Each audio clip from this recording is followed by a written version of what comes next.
안녕하세요. 초이책방입니다. 오늘 들려드릴 이야기는 완벽한 자유와 부를 만드는 인생 투자입니다. 5년 연속 베스트셀러로 유명한 부의 인문학의 우석 작가님의 최신작입니다. 완벽한 자유와 부를 만드는 인생 투자를 읽고 몇 가지 키워드를 뽑아 저의 생각을 담아 이야기해보겠습니다. 여러분들도 저의 이야기를 듣고 여러분들의 생각과 비교해 보시기 바랍니다. 1. 본능을 극복하자. 주식시장은 사는 사람과 파는 사람의 합의 가격이 되는 시장입니다. 말도 안 되는 가격일지라도 매수하는 사람과 매도하는 사람이 있다면 거래가 되고 가격이 되는 것이 주식시장입니다.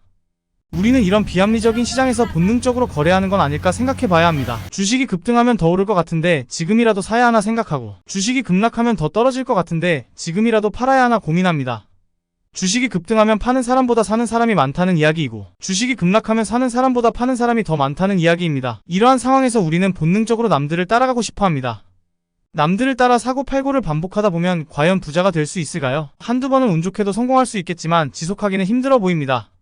과연 부자들이 남들을 따라 주식을 사고 팔고 하여 부자가 되었을까요? 부자들은 남들을 따라하지 않고 자신만의 철학으로 투자하는 사람입니다. 부자가 소수인 이유죠. 대부분의 사람들은 본능대로 행하기 때문에 부자가 될 수 없는 것입니다. 이러한 본능을 극복 못하는 가장 큰 이유는 무엇일까요? 인간은 무리지어 행동하게 설계되었기 때문입니다. 지금까지 인간이 살아남을 수 있는 가장 큰 이유는 본능적으로 무리지어 행동했기 때문입니다. 원시시대로 돌아가 보죠. 원시인들이 무리지어 걸어가고 있다고 생각해봅시다. 가장 앞에 걷던 원시인이 갑자기 반대편으로 소리를 지르며 뛰어가고 있습니다. 뒤에 걷던 원시인들은 앞에 무슨 일이 있는지 모르지만 가장 앞에 있던 원시인처럼 반대편으로 무작정 같이 뛰기 시작합니다. 본능적으로 위험하다는 느낌을 받기 때문입니다. 앞서 뛰어간 원시인을 따라가는 것이죠.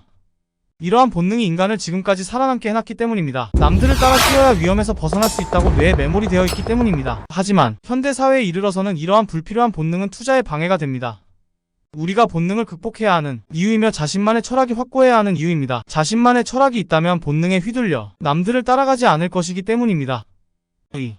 인정받고 싶어하는 욕구. 부자하면 떠오르는 생각들이 있을 것입니다. 대부분 사람들은 부자는 좋은 집에 살면서 고급 레스토랑에서 식사를 하고 해외여행을 다니며 명품 시계, 명품 가방, 비싼 자동차를 타는 모습을 생각합니다. 부자들 중에서는 이러한 사람들도 분명히 있습니다. 하지만 생각해봐야 하는 것은 부자들은 처음부터 좋은 집에 살고 고급 레스토랑에서 식사를 하고 해외여행을 다니며 명품을 사고 비싼 자동차를 타고 다녔을까? 생각해봐야 합니다. 대부분 부자가 되고 난 다음에 했을 가능성이 많습니다. 부자가 되기 전에 이러한 행동을 했다면 부자가 되기 힘들 것이기 때문입니다. 우리는 부자라는 결과값만 보고 부자의 모습을 판단한다고 생각합니다. 부자가 되기 위해 어떠한 노력을 하고 행동했는지 관심 없고 오로지 결과인 부자라는 것에만 집중한다는 이야기이죠. 과정이 있으니 결과가 있는 것인데 과정은 관심이 없는 것입니다. SNS에 부자처럼 보이는 사진을 올리는 것도 저자는 인정받고 싶어하는 욕구라고 이야기합니다. 어떠한 인정을 받고 싶은 것일까요? 부자처럼 보이고 싶은 인정이 아닐까요? 이는 허영심과도 같은 말입니다. 허영심 가득한 사람은 부자가 되기 쉽지 않습니다. 허영심 가득한 사람은 진짜 부자가 되는 것보다 부자처럼 보이길 더 원하기 때문입니다. 부자가 되기도 전에 부자처럼 행동하고 부자처럼 보이는 삶에 집중하다면 과연 부자가 될 수 있을까요? 진정한 부자란 보이는 것보다 보이지 않는 것을 더 많이 가진 사람들이 부자라고 생각합니다. 보유한 주식, 부동산, 예금, 지분투자 등 남들이 겉으로 봐서는 보이지 않는 것들을 많이 가지고 있는 게 부자입니다.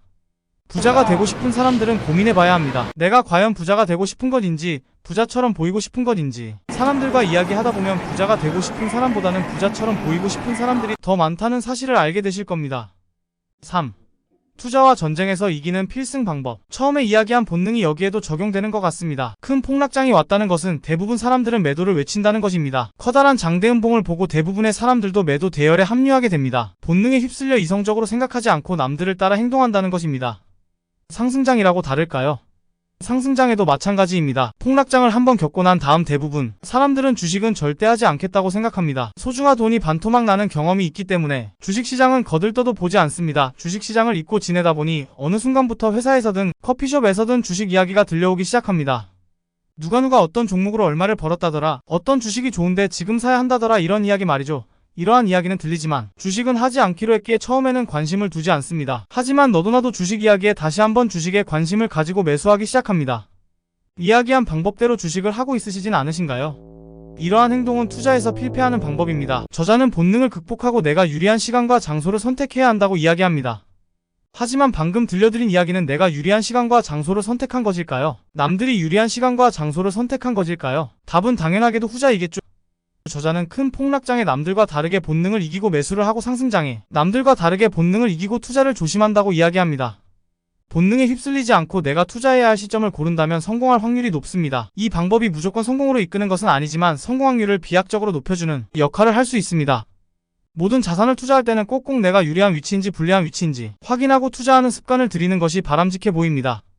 위의 내용은 비단 주식에만 한정된 이야기가 아닙니다. 모든 투자 상품들이 비슷한 방향으로 흘러갑니다. 부동산 상승장과 하락장에도 대입할 수 있는 내용이고 코인도 마찬가지입니다. 모든 투자 상품에 적용되는 이야기입니다. 모든 투자 상품을 투자하기 전에 본능적으로 하는 것인가 다시 한번 생각해 볼 필요가 있습니다. 남들과 다른 방향을 선택한다는 것이 100% 옳은 결정은 아니지만 본능에 이끌려 무의식적으로 결정하는 것이 아닌 내가 공부하고 내가 유리한 지점이라 생각이 들면 본능을 무시하고 공부한 대로 실행하는 게 그렇지 않은 방법보다 성공 확률이 비약적으로 높을 수밖에 없습니다. 오늘 들려드린 이야기는 우석 저자님의 인생 투자 내용에 저의 생각을 조금 담아 이야기해보았습니다.